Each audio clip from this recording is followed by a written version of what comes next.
this is Aromie here. Welcome back to our live Baxter DLC. We are here with a terrible idea of making a, last-minute wedding cake.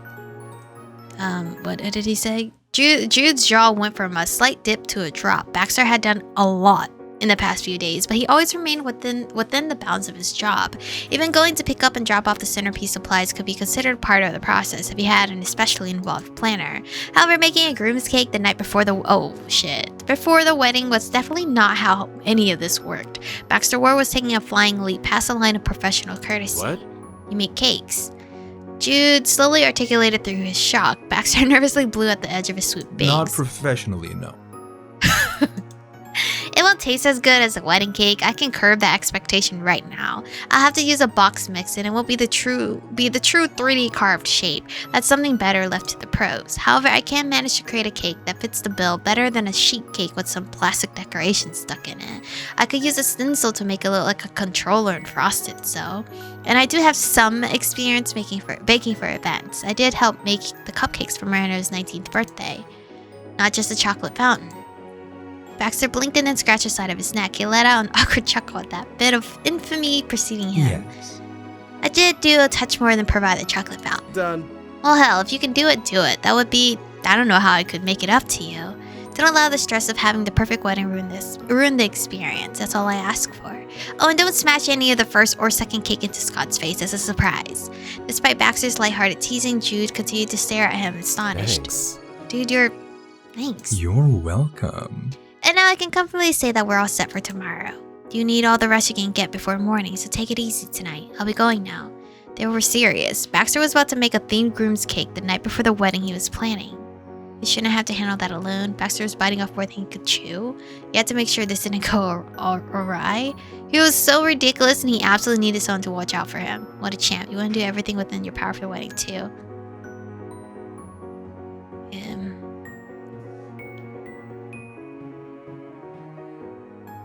You shouldn't have to handle that alone. There was no way you could go inside and wind down for the night. Your mind was already made up. Shyly, you raised your hand to get their attention. I'll help. Amazing. Baxter shot an unimpressed glance at Jude, and then he tried to rein his emotions in. Baxter, do you think you can actually do it by yourself? Let's be real here. I know I wouldn't. It's... Michiko, I promise I can do this on my own. This was my choice. Don't try to talk me out of it. Jude wouldn't let Scott do everything himself, and I'm not gonna let you get overwhelmed trying to do everything on your own either. You need help. Oh, he's so cute when he's like sad. Baxter's hesitancy and discomfort was evident. He gave the collar of his shirt a light tug. Is that fine? I'll be baking in my apartment. Is that fine with you? It's fine. Why would it bother me? I'll go with you. He still didn't quite believe his ears, but he also didn't question your actions any further. Fine. I'm grateful for your assistance. Oh. Thanks again. Oh, I'll text you a picture of Scott's favorite controller, and for Michiko, I'll bullshit some reason you're gone. Yes, that'd be excellent. Jude's forethought got Baxter to refocus on the situation. He scratched the side of his cheek. But before we go, I have one more question for you, Jude. Shoot. Do you have a cake mix and either pre-made frosting or powdered sugar? On perhaps food coloring. And a sheet pan too if you have that. He far exceeded the limits of one more question and managed to tell you both indirectly that he needed literally everything other than the eggs and oil. Baxter was shameless about his request and simply shrugged instead. Honestly. I don't have any baking supplies. I figured it'd save us a trip to the store and fret over brands if we could use ingredients from our own kitchen. Of course you don't have baking supplies. Jude tipped his head back and let out a deep laugh. He rocked forward and wiped a tear from his eye. We probably have stuff you can use. Wait here. Jude jogged to the house, leaving you and Baxter there on the driveway. He didn't even bother closing the door, so the light from inside fell between you. Neither of you uttered a single word. Jude would return any minute, and you'd have the whole night to say anything either of you wanted. A couple minutes later, Jude rushed back with his arms full. We passed Baxter's sheet cake pan, stacked with supplies, a carrot cake mix, 2 containers of cheesecake frosting, and a box with red, green, blue, and yellow food coloring. Scott prefers this way more than chocolate and vanilla. We can do a lot with this. Perfect. Yes, it's going to work. Good night, Jude. I'll take care of this. And Michiko. You have nothing to worry about. Oh, you're going to take care of me? You were instantly grateful that it was dark out, so the blood rushing to your cheeks wasn't obvious. It was embarrassing to hear him declare that. Baxter's mouth crooked into a familiar smirk. Jude shook his head and waved you both off. Alright. We're on the clock. Drive safe. And with that, you and Baxter split from the group for one final pre-wedding mission. You hurried across the street and climbed into his car. Oh, it's pretty. Is it always pretty like this? Soft music poured out of his car stereo and lieu of conversation, fitting itself in as the ambient backbeat on the drive to Prison Vista. Streetlights lined the freeway and cars rushed by with their own purposeful missions. Yours was just as important. Baking cake was no small matter. Baking a cake at, well, Baxter's. It was a novelty, all things considered. There have been times when you went to the condo rented out for Baxter by the elusive Mr. and Miss Ward, on top of the occasions when you'd been to his office to help with the wedding planning. Now, you're going to be treading new ground in his day-to-day space. There was something that felt impossibly personal about it. That kind of thing wasn't even an option that summer. His family lived out of state and he was going to college across the country. You wondered if 19-year-old Baxter would have invited you into his home or dorm room if he could have. It didn't take long to come up with an answer. Probably yes. You had a feeling that he would have avoided it. Okay.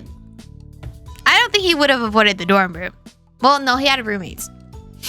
I know he would have avoided the house one with his parents. Monochrome Baxter would be in a heap of trouble if the people he wanted to hide from knew where he lived. Well, it's not like I'm going to remember. I have short-term memory. So what made this Baxter different from that one? The veneer of professionalism colored your shared silence, but the air wasn't taut with tension so much as buzzing with anticipation. Damn! Oh, okay, this is the lobby. I was like, damn, this is your apartment? But again, wait. If the lobby to his apartment looks like this... Damn. Eventually, Baxter pulled into the parking lot of a high-rise apartment building, and with some fumbling, managed to get through the doorway with some of the cake materials on arm. He entrusted the cake mix, arguably the most important part to you. As Baxter gestured to the modern decor in the minimalist lobby you passed through, he guided you both toward a polished chrome elevator. His fingerprints were left behind in the shining buttons. The elevator took you to the 11th floor, where you followed Baxter to the end of the hall and into his apartment. Shrugging the supplies more to one side, he unlocked the door and held it open. After you, Michiko. Oh, okay, thank you. It was always nerve-wracking to enter someone else's space, even if you knew them, but you managed to muster up the courage to make your way inside without delaying too long. Okay, it looks almost like the lobby. It's quite colorful, though. Feels very cold to me still, in a way, but damn, that view. That view is gorgeous. Whatever you had expected, it wasn't this. The apartment opened up into a chic living room embellished with tones of orange, blues, and grays. Silvery curtains were drawn aside, and the metal on some of the furniture gleamed with a similar polish to those in the lobby. Distant light from the cityscape shone in from the huge floor-to-ceiling glass doors that opened onto a balcony. Damn, it's a balcony? My man's living. He's living. From here, it felt as though Prison Vista stretched impossibly far, and it was at this moment that you were reminded how incredibly small Sunset Bird was by comparison. Baxter's voice grounded you again as he entered from your periphery. Hands newly emptied of the baking supplies, he must have put them down when you were looking around. What do you think? So this is my home. It's gorgeous, bro. Very cold. But I guess you're kind of like, you're not very... If I see him in person, I wouldn't assume he's like a happy-go-lucky guy. There was the whisper of a thrill in that question. It's nice, I can't believe you get a view like this every day. No black and white decor, Baxter. Did the furniture store run out? You joked. I can see how this is your place. Does it even matter to you what I think? Oh, okay, let's not be that petty. It's nice. Yes, that was one of the draws of the place. It certainly wasn't the rent. You're too kind. Now, Michiko, Miss, thank you for volunteering your services in this exceedingly ill-thought-out and wholly inconvenient task. Not many would. I do believe we should get started before it gets any later, He ran on the couch, slipping off his jacket before tossing it with reckless abandon over his blue armchair. He gently tugged at the edges of his sleeves, inspecting them for some non-existent dust. I will hang that up correctly later. Are you sure? I really wouldn't take that long, he said seriously. And let it crease. That isn't proper, Baxter, he said teasingly. Sticking 2 fingers into your mouth, he whistled loudly. Your gaze lingered only for you to turn away when you realized he'd noticed. Talk about a great view! Okay. There was no good reason for staring. It wasn't as if Baxter was doing something outlandish or showing more than he really ought to, and somehow it was still embarrassing. What was more humiliating than that was that you were embarrassed in the first place. Rubbing out your cheeks to try and play it off as if you were tired, you continued staring at the wall. Thankfully, Baxter was as considerate as ever and didn't pay any mind to it. Very well. Let's cover what we'll need to do in a semi-flexible list of steps. He passed you on his way to the small kitchen unit, gesturing every so often to where he placed things as he reviewed. We'll need to first preheat the oven, then prepare the batter in the pan and bake it. After, we'll have to make a stencil, dye the frosting, take the cake out and let it cool, then cut the cake to the approximate shape of a controller using a stencil. It took a cursory glance at the tub of frosting you've been allotted before ultimately picking it up and checking the bottom for an expiration date. Finally, we'll apply a base coat of frosting, adding detail and pack it up so that it's ready to simply be taken to the venue in the morning.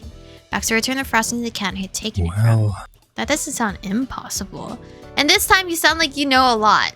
So, the grimace that suddenly crossed his features betrayed his disbelief. It might not have been impossible, but that didn't mean it wouldn't be difficult. Exchanging the frosting tin for the cake mix, he scanned the directions on the back before reaching for the oven's digital screen to set the temperature. 350 degrees. The appliance beeped with recognition and its interior lights flickered on in the morning. So it begins. Tucking his nails beneath the box top, Baxter worked at opening it. The wire wasn't going to give him a single break, however it refused to come apart cleanly. Only the paper on top came off, while the rest of the flap remained glued down. Baxter had to tediously tear at the cardboard. Scraps were abandoned on a tabletop little by little while he searched for a bowl and other utensils. To be honest, you may be surprised to hear this, Michiko. I'm quite a skilled cook these days. I've had a short life's worth of delicious and interesting meals.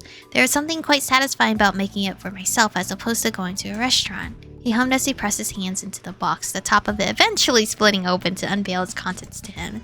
Baxter took out the pouch of mix and examined what remained of the box once more. I unfortunately don't have any of those offerings for you today. This is just to say that the first and last I baked dessert or decorated anything was with you.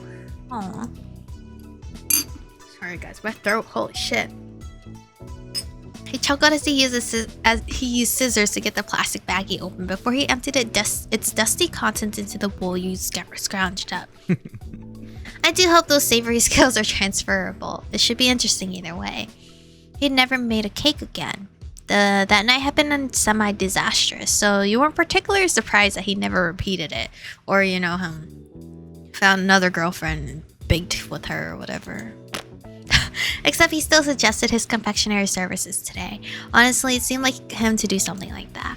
Baxter was always the type to offer to do whatever was needed of him, even if it was something that he wasn't prepared for. It was funny how it was always the Eckert siblings who managed to get him mixing batter. So? What about you? What about me? Have you done much cake decorating in recent years? I'm an expert, Michelangelo with the fondant. I'm still good at it if that's what you're asking. It's been a while. I'd say I can do it decently though. Not really, it's anyone's guess how well it'll go. Probably not great though. I don't bake as much. It's been a while. Excellent. The decorum make up for the box cake taste.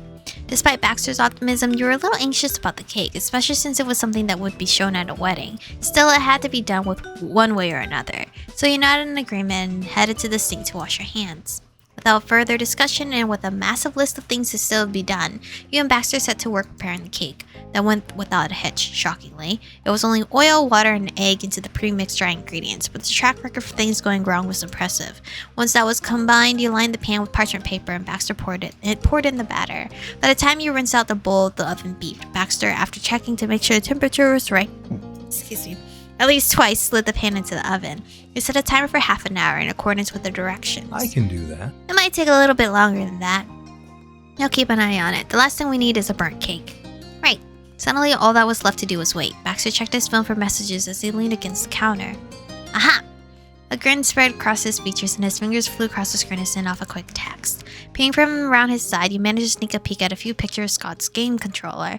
It had a thankfully uncomplicated design, bright red with a handful of black and white buttons and joysticks. The shape looked like it would be pretty easy to replicate. It was wide and bulky. A sheet cake could be carved into the general shape for sure. With this, I'll prepare a stencil. Keep an eye on the cake for us, would you? He looks so happy! He looks so happy. It's so cute. Alright. Half serious and half joking about the cake, you departed the kitchen. Your heart fluttered when he said us, even though you knew it was purely innocuous. This was a project between the two of you, so us was an obligation from the well-meaning Baxter, who gave credit where credit was due. As commanded, you brought your nose up to the warm oven and peered inside. Since the cake was hidden behind a tinted window, you couldn't exactly register how it was doing. You couldn't smell anything either. That you'd take. No scent meant no smoke. Overall, it didn't seem like anything was wrong. Maybe. Hopefully. The cake was baking fine on its own. Apologies for having kept you waiting. Baxter returned with a plain sheet of printer paper and a pencil. I'm afraid I don't have a printer, so we'll have to freehand it. That prompted the question as to why he had the printer paper in his house then. That's actually... Yeah, why do you have that if you don't have a printer? Well, whatever. Anyway, this is where we're going to stop for today's episode. Stay beautiful, and I'll see you guys in the next one.